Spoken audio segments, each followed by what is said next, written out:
Dear friends, कैसे हैं आप लोग। मैं आरपी मिश्रा अपने YouTube channel paper tech and creates में आपका स्वागत करता हूं। मैं पेपर से रिलेटेड वीडियोस लाता रहता हूं। आज मेरा टॉपिक है हाई डेंसिटी क्लीनर। ये बहुत ही इंटरेस्टिंग टॉपिक है। जो पेपर मिल्स में काम करने वाले लोग हैं उनके लिए भी बहुत ही नॉलेजेबल वीडियो है। तो सबसे पहले जान लेते हैं what is the high density cleaner. High density cleaner क्या होता है। High density cleaner are specified design to remove high and medium density contaminants from pulp stock. High density cleaners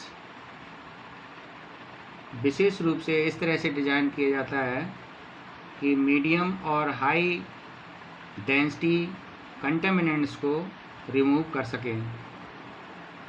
contaminants such as rocks, nuts, bolts, nails, paper clips, staple, glass and other heavy debris are removed by cleaner। High density cleaner के द्वारा, जैसे इसके नाम से प्रतीत होता है, high density cleaner का क्या मतलब है। डेंसिटी जिसकी ज़्यादा हो, जिसका भार ज़्यादा हो, ऐसे इम्प्योरिटीज़ को, ऐसे कंटेमिनेंट्स को इसके द्वारा अलग किया जाता है, सेपरेट किया जाता है। जैसे स्टेपलर की पिन है, गिलास के कांच के टुकड़े आ गए, या पिन आ गई, या बोल्ट आ गया। ऐसे डेंसिटी जिसकी ज़्यादा है, ऐसे कंटेमिनेंट्स को हाई डेंसिटी क्लीनर के द्वारा बाहर किया जाता है। High density cleaner are not design to remove wax और अदर लो डेंसिटी मटेरियल।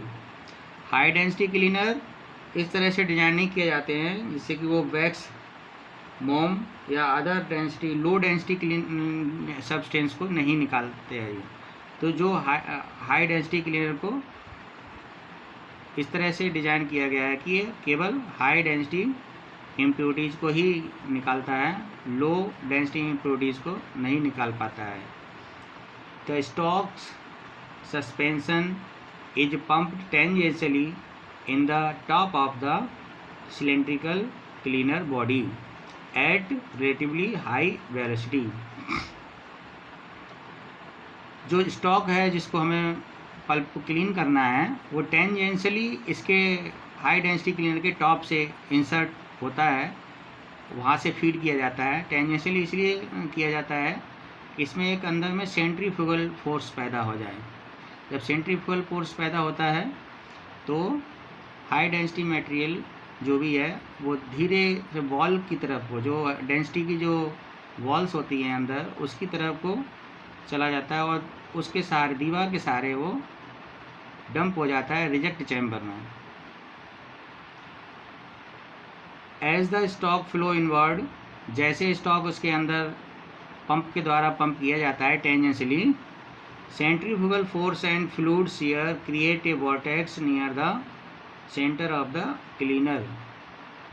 जो सेंट्रीफ्यूगल फोर्स और जो फ्लूइड का जो शियर फोर्स है, वो एक क्या करता है कि क्लीनर के सेंटर में वॉर्टेक्स डेवलप कर देता है। Dense material moves to the outside wall. जो डेंसिटी जिनकी ज़्यादा है, जिनको हमें दूर करना है, ऐसे मटेरियल जो हैं वो वॉल की तरफ को पास आउट कर जाते हैं and drop down in A bottom reject collection chamber. और नीचे बॉटम में जो कलेक्शन चैम्बर है रिजेक्ट का, उसमें कलेक्ट हो जाते हैं डंप होकर के।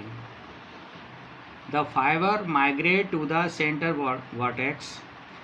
फाइबर जो है वो सेंटर वॉर्टेक्स जो डेवलप हो गया था उसकी तरफ को मूव करता है और travel upward to the accepted stock, और ऊपर की तरफ मूव करते हुए जो हमारा एक्सेप्टेड स्टॉक है हमारा एचडीसी का, उसकी तरफ चला जाता है और हमारे स्टोरेज टावर में स्टोर कर लिया जाता है। Pressure drop refers to the difference between the feed pressure and the accept pressure. जो प्रेशर ड्रॉप होता है जो डिफरेंशियल प्रेशर होता है वो इनलेट प्रेशर और आउटलेट प्रेशर का डिफरेंस होता है। The higher the pressure drop the faster the slurry rotates. जितना प्रेशर ड्रॉप ज़्यादा होगा सिलरी उतनी ही तेज़ी से रोटेट करेगी और उसमें उतना ही सेंट्रीफ्यूगल फोर्स डेवलप होगा, और सेंट्रीफ्यूगल फोर्स जब डेवलप हो जाएगा, जितना अच्छा डेवलप होगा कंटेमिनेंट्स रिमूवल उतना ही अच्छा होगा, रिजेक्ट रिमूवल एफिशिएंसी उतनी अच्छी होगी, और बहुत ज़्यादा डिफरेंशियल प्रेशर भी नहीं होना चाहिए, नहीं तो वो फिर रिजेक्ट रिमूवल एफिशिएंसी डाउन हो जाएगी। If the pressure drop is too low, बहुत कम हो जाएगा अगर डिफरेंशियल प्रेशर या pressure drop, the slurry will rotate too slow. Slurry जो है बहुत ही धीरे धीरे स्लोली मूव करेगी, राउंड में सर्कुलेट करेगी, रोटेट करेगी, and contaminants removal will suffer. Contaminant का जो रिमूवल है वो भी सफ़र करेगा। डियर फ्रेंड्स, आप लोग समझ गए होंगे कि हाई डेंसिटी क्लीनर क्या होता है। अब हमारे कुछ क्वेश्चंस हैं जिनके मैं क्वेश्चन बताता जाऊंगा और उसके आंसर भी मैं आपको इससे रिलेटेड बता दूं। What is the purpose of high density cleaner? High density cleaner का क्या मेन पर्पज़ है? हाई डेंसिटी क्लीनर का मेन पर्पज़ जो है हैवी कंटेमिनेंट्स को, जो पल्प स्टॉक है जो हमें आगे प्रोसेसिंग करनी है, उसमें से बाहर निकालना, यही इसका मेन पर्पज़ है। Where are H D C typically used? ये एचडीसी कहाँ यूज किया जाता है? इसका आंसर क्या है? They are often used in secondary fibre system. जहाँ सेकेंडरी फाइबर ट्रीटमेंट प्लांट होते हैं, जहाँ इम्प्योरिटीज़ ज़्यादा होती हैं, वहाँ पर ज़्यादातर इसका इस्तेमाल किया जाता है। पल्प मिल वगैरह में इसका इस्तेमाल होता है, और ब्रोक सिस्टम में भी इसका इस्तेमाल किया जाता है, ब्रोक को क्लीन करने के लिए, क्योंकि ब्रोक जो है दोबारा से प्रोसेस किया जाता है तो उसमें हैवी कंटेमिनेंट्स आ सकते हैं, इसीलिए इसका इस्तेमाल किया जाता है वहाँ पर। क्वेश्चन नंबर 3 है, what is the purpose of the electrician water in A high density cleaner? जो नीचे रिजेक्ट चैम्बर होता है उसमें एक वाटर की लाइन दी होती है, इलेक्ट्रिशियन वाटर की लाइन क्यों दी होती है? व्हाट इज़ द पर्पज़, उसका क्या पर्पज़ है? तो मैं आपको बता देता हूँ कि वो क्या है। जो रिजेक्ट चैम्बर है उसमें फाइबर को फ्लश आउट करने के लिए उसको लगातार एक स्ट्रीम जो है पानी की उसमें लगातार दे के रखनी पड़ती है।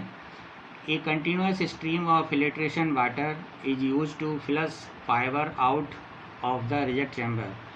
रिजेक्ट चैम्बर से फाइबर नीचे की तरफ डंप ना करे हमारा, जब रिजेक्ट चैम्बर ओपन होगा और उसे रिजेक्ट डंप होगा तो उसके साथ फाइबर ना जाए हमारा, तो फाइबर उसमें क्या वाटर की एक लाइन हम फीड करके इसीलिए रखते हैं कि वो फ्लश आउट हो करके फाइबर अपवर्ड डायरेक्शन में चला जाए और एक्सेप्ट स्टॉक की तरफ से चला जाएगा, और नीचे केवल ही रिजेक्ट ही गिरेगा। अगर फ्लशिंग की लाइन नहीं देंगे तो रिजेक्ट के साथ में कुछ फाइबर भी लॉस होगा हमारा, वो डंप होता रहेगा। How after are the junk trap on high density cleaner emptied? अब कितने समय के बाद में जो रिजेक्ट चैम्बर का जो एम्प्टी होने का जो प्रोसेस है वो कितना गैप के बाद में वो डंप होना चाहिए रिजेक्ट चैम्बर? उसमें बता दूं मैं आपको कि ये ऑन ऑफ वाल लगे रहते हैं और उसमें टाइम सेट कर दिया जाता है, डंपिंग टाइम इतने समय के बाद में। उसमें फिल टाइम होता है, एक डंप टाइम होता है। तो फिलिंग टाइम में तो जब वाल ऊपर वाला खुल जाता है तो उसमें